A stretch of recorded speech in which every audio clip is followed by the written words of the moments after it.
everyone, my name is Marisa Casas, and today I'll be discussing the article titled The Pale Green Dot, a method to characterize Proxima Centauri b using exoaurora. Proxima Centauri b is a potentially habitable and Earth-like planet that orbits our nearest neighboring star, red dwarf Proxima Centauri. The discovery of Proxima b was announced in August of this year by the European Southern Observatory. It was found through the radial velocity search method, in which the Doppler shift of spectral lines imply an object is orbiting the star. The findings suggest Proxima b is in the habitable zone of its host star at a distance of 0.05 AU, with a period of 11.2 days and a mass of 1.3 Earth masses. From all this, it's the words Earth-like and habitable which spur hope that we are not alone in the universe, and the proximity inspires prospects of interstellar travel. Additionally, Proxima b's proximity and discovery offers a unique opportunity to test planet characterization methods. The ultimate goal when finding these exoplanets is to provide a physical description of the planet found, other than the justification that it is a planet. As for the paper I have chosen to discuss, it focuses on determining whether it is feasible to detect auroral emission from the potentially habitable exoplanet Proxima Centauri b. Detection of aurorae would yield an independent confirmation of the planet's existence, constrain the presence and composition of its atmosphere, and determine the planet's eccentricity and inclination, thereby breaking the mass-inclination degeneracy. Researchers believe that Proxima b's active late-type N-dwarf star makes it favorable to auroral detection, being that it would potentially increase auroral power and improve planet-star contrast in the visible wavelength due to titanium oxide absorption. Other planet characterization methods worth mentioning that were taken into consideration by the researchers were transmission spectroscopy, high-contrast direct spectroscopy, and phase curves. Transmission spectroscopy is using the light from the star to analyze the transiting planet's atmosphere, but in the case of Proxima b would not be applicable since it is not expected to transit. High-contrast direct spectroscopy is a form of direct imaging that filters the light from the star and the planet in order to analyze the composition of the spectra that corresponds to the planet. Proxima b is an ideal candidate for high-contrast direct spectroscopy using an extremely large coronagraph-equipped telescope, but due to its proximity in orbit, this adaptive optics method is not possible with current equipment. The phase curves method also faces an equipment problem because it uses absolute magnitude as a function of phase angle, and the expected contrast ratio for Proxima b in the visible and near-infrared will be below the noise floor of the James Webb Space Telescope. Back to the chosen method of the paper, auroral detection. The goal is to identify the estimated oxygen aurora emission line of OI 5577 angstroms from Proxima b. This emission line wavelength is that of oxygen within Earth's aurora borealis that gives a distinct green glow, hence the title of the paper, The Pale Green Dot. Researchers claim that if Proxima b is a terrestrial world with an atmosphere and magnetic field, they would be able to detect the aurora line under an estimated power on the order of 0.1 terawatts steady-state stellar wind. That's 100 times stronger than the Earth. To support their claims and predictions, researchers calculated the auroral signal strength assuming different stellar and planet properties.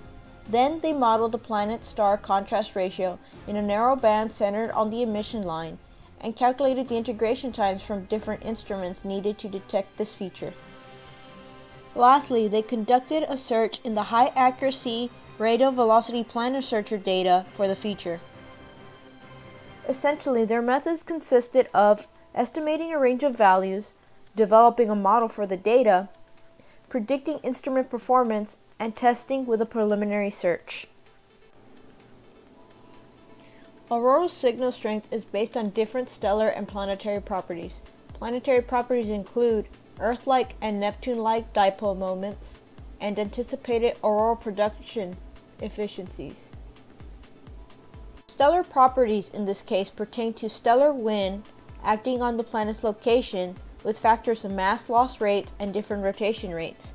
Through these calculations, they were able to create a range of power emission as a function of dipole moment, as shown in Figure 1 from the article.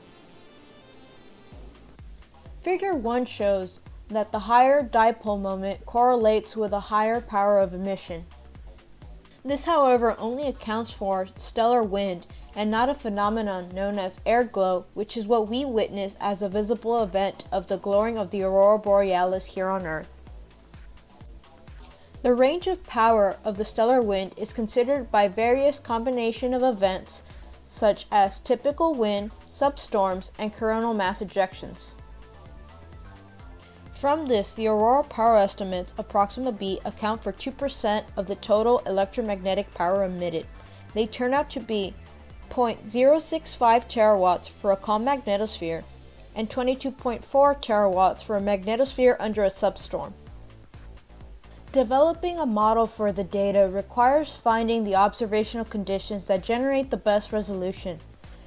Over time, due to exposure, the signal line will whiten, and once it reaches the full width half maximum line, the whitening is no longer negligible. Figure 2 from the article shows orbital broadening of the emission line as a function of exposure time for observations at different orbital phases.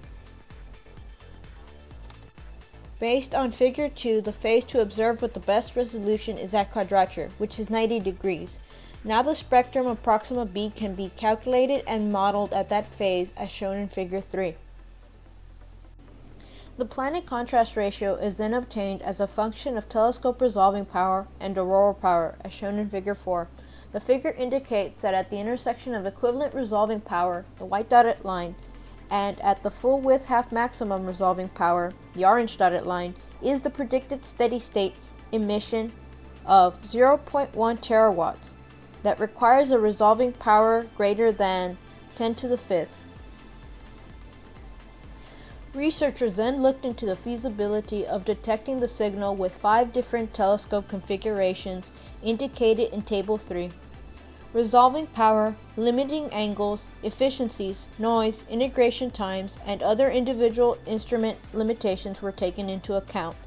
Generally, from this table and the interpretation of needed powers, researchers can consider individual instrument improvements required to achieve ideal observation capabilities. In order to test their predictions and claims, a search was conducted for aurora emission in the HARPS data. This data is from the ERISO archive that dates back to 2004 up to 2016 and totals to 70 hours of exposure time with a wavelength range of 3,782 angstroms to 6,913 angstroms with a resolving power of 115,000.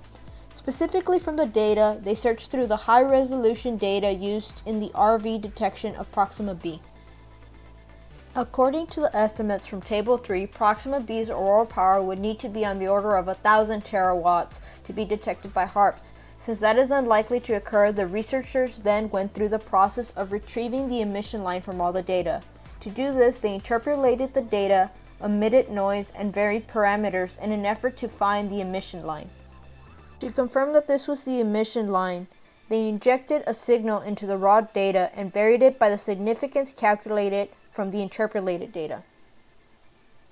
As you can see, Figure 7 is the strong signal from the original data that was interpolated, and Figure 10 corresponds to the injected data, and it looks nearly identical to Figure 7.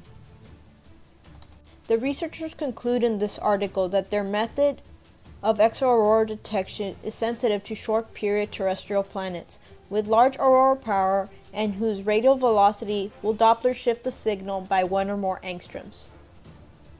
Also, they claim that with current facilities, detection of the emission line is infeasible and hope that improvements in coronagraphs would help future detection. However, it is worth looking into possible terrestrial candidates with active stars in an attempt to use aurora detection. It is inconclusive to determine if an aurora signal would be present in Proxima b because there is no guarantee an atmosphere is present. though from the original RV data, it can be assumed that Proxima b is likely terrestrial. Overall, this method is plausible with ideal equipment because otherwise interpolating and manipulating the data in order to retrieve the emission line is questionable. Researchers admitted that there was a chance of false positive detection in the process of retrieving the emission line. My thoughts on this method is that it provides a general guideline for examining the possibility of detecting aurora and exoplanets that we have already found. In the future, it could even serve as a follow-up to an RV exoplanet discovery and provide a physical characterization of an exoplanet.